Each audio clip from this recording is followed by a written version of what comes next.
Whichever direction you go to look, just keep in mind that the first step is knowing that it's there. The second step is knowing its danger. Third step is being against it.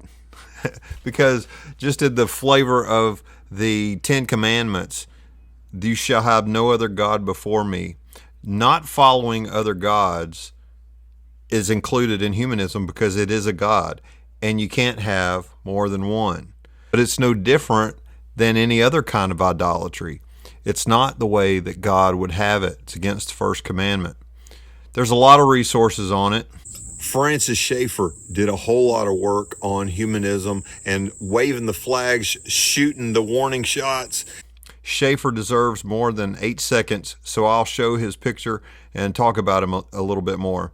He shook the world in the 70s when he used the medium of broadcast television to encapsulate some of the ideas against humanism.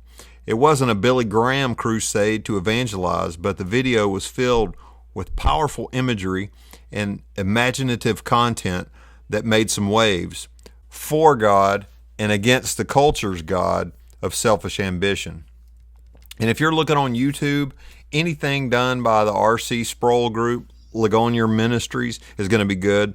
Even though Sproul's gone, this ministry had early video capture in the days before YouTube, and all the teachings there on these issues, such as humanism, are rich and informative.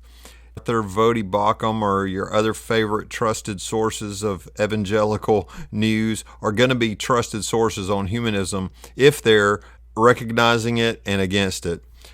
I have been recommended a video of a speech by Alexander Solzhenitsyn at Harvard in 1978, and it is excellent. It captures the idea of humanism. It captures the idea of secularism and how bad it is for our spirits and our pursuits in life and our life in general.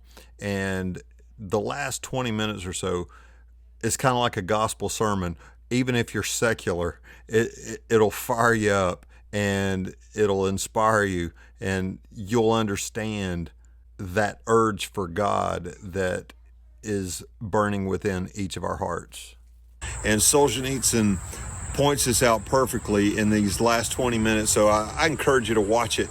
It's not just serious speakers and preachers who talk about this. We've also seen it in the form of a specific genre of dystopian fiction. George Orwell's 1984. It's been on our minds lately. And we are living in a dystopian novel, people. And, humanism is the foundation of it.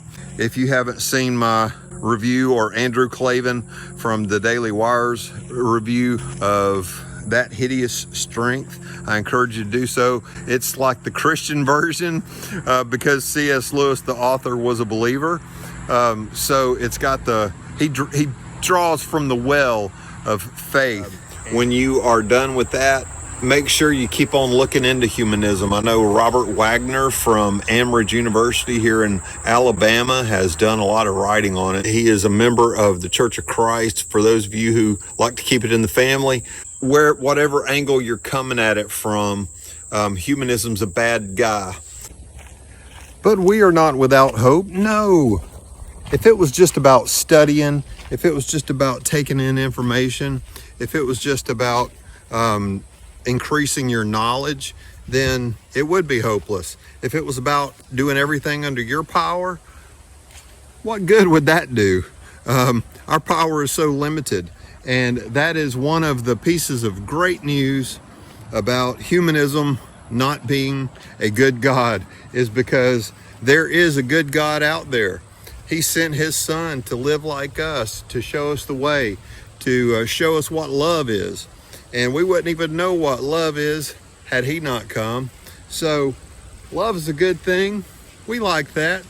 We want to live a life in love.